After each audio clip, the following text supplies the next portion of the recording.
Então, nós estamos no terceiro bloco, questões de fé, e eu estava concluindo lá sobre a maldade moral, digamos assim, da soberba e uma outra coisa para o indivíduo, para nós, né? A gente pode educar, a tendência que nós vamos falar depois um pouco sobre isso.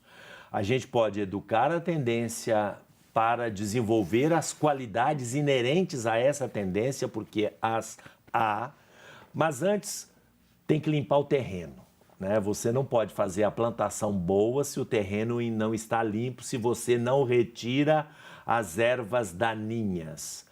E no caso da soberba, como é que a gente combate isso aí do ponto de vista negativo? Como é que você combate a soberba para que a tendência inerente a tendência inerente a esse comportamento pode produzir frutos bons e não amargos?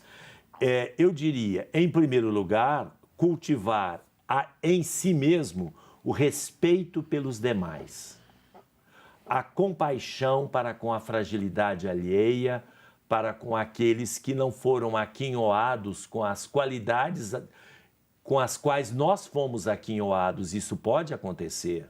Por exemplo, você é doutor, fez cursos no exterior, tem uma capacidade imensa e você tem uma pessoa no seu relacionamento que não conseguiu fazer nem ser alfabetizado adequadamente. Você não vai utilizar isso para se vangloriar em cima daquela pessoa, mas você vai procurar descobrir naquela pessoa, além de respeitá-la, você que tem tanta capacidade, vai procurar descobrir nela os valores que muitas vezes ela própria, por condicionamento, por limitação, não vê em si mesma.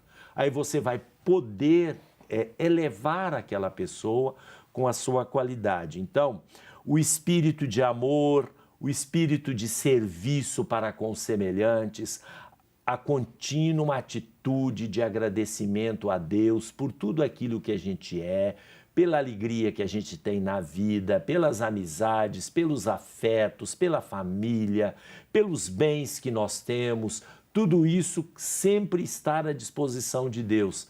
Eu sei que no mês de novembro a Arquidiocese vai promover o dízimo. O dízimo jamais sairá de um coração soberbo, jamais.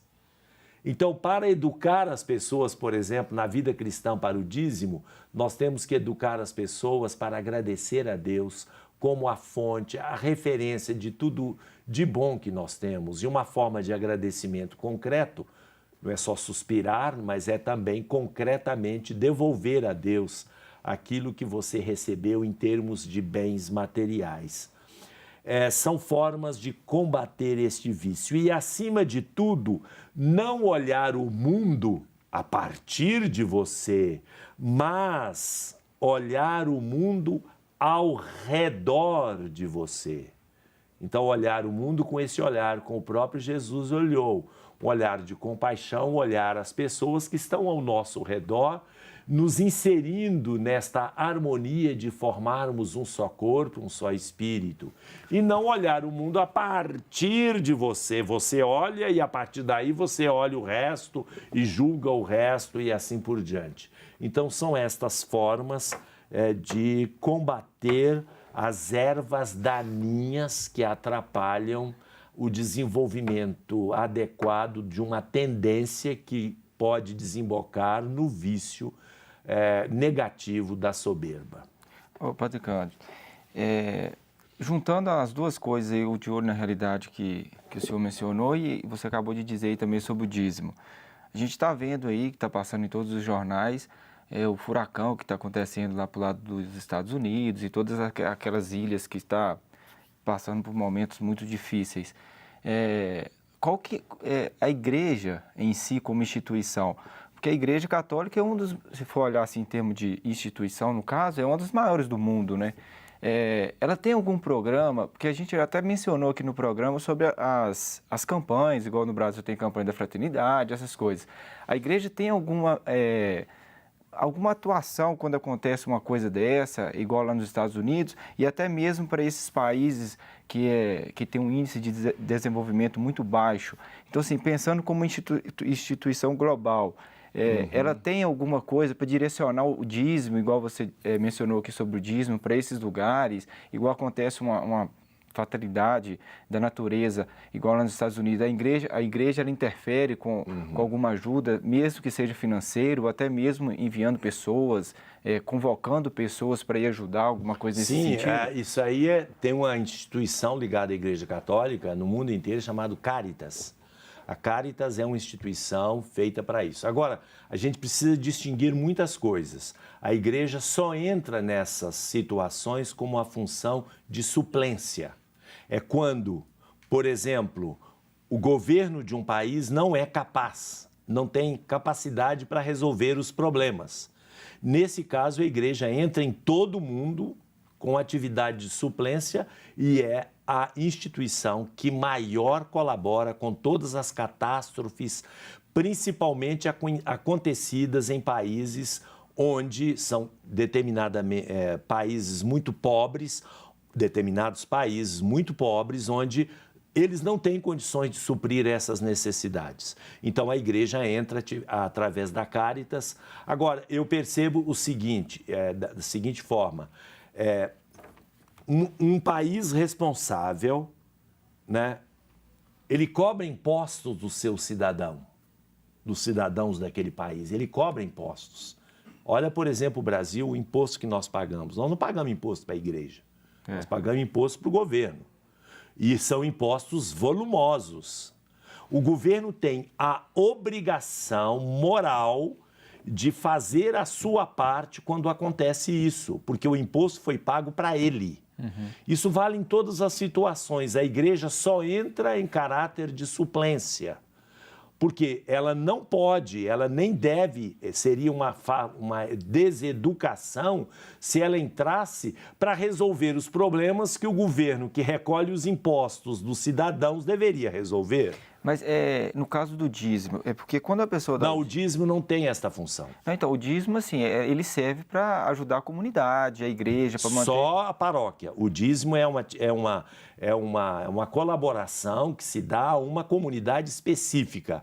Agora, quando se trata de grandes eventos internacionais, existem outros recursos na igreja que não dizem respeito.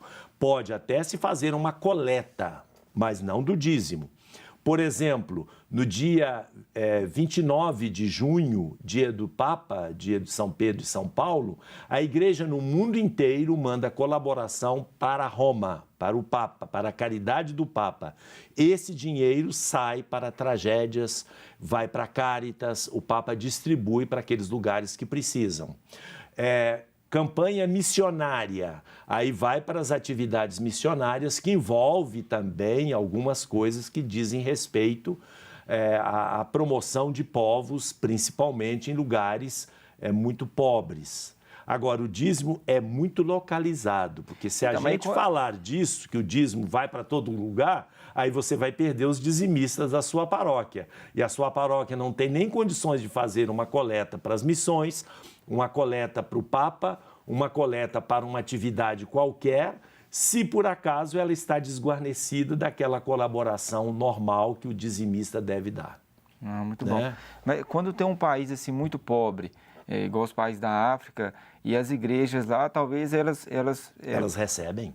Aí elas recebem ajuda? Recebem. O tsunami na Ásia, a igreja não é só em casos de tragédia, não, hein? A igreja sustenta a maior parte dos hospitais na África. São mantidos pela igreja. Na África e, inclusive, no Brasil também. Escolas, universidades, centros de atenção a crianças, a maior parte em países pobres são mantidas, essas instituições são mantidas ordinariamente pela igreja. E é bom falar isso, porque muita gente não sabe, não tem essas informações, e tem gente que fica até com receio de dar o dízimo, achando que não tem função assim, né? O dízimo ele é muito específico, nós vamos falar dele em novembro. Aí eu não gostaria de entrar porque é muito específico a questão do dízimo. Agora, a colaboração é outra coisa. E aí eu gostaria de dizer uma coisa: a Alemanha e os Estados Unidos são os 2 países em que os católicos mais contribuem para o mundo inteiro, não só em calamidades, mas efetivamente, mensalmente colaboram. São 2 coletas na Alemanha, a Adveniat no Advento e a Miserior na Quaresma, além de outras colaborações que mantêm as redes de serviço e caridade fraterna em quase todos os países subdesenvolvidos. Agora, é bom a gente lembrar, né, gente, no Brasil, por exemplo, o Brasil não precisaria disso, não precisaria. E é uma vergonha quando, por exemplo, você manda um dinheiro para uma seca no Nordeste, enquanto que os coronéis lá estão aproveitando a seca para ganhar dinheiro. Isso aí é um absurdo, ou seja, usar a caridade fraterna para ter lucro, para ter dinheiro. Isso aí é péssimo. E o Brasil não precisa dessas migalhas, dessas misérias. O Brasil tem dinheiro, nós pagamos impostos elevadíssimos. Agora, governo entra, governo sai, roubo continua. Voltamos daqui a pouco.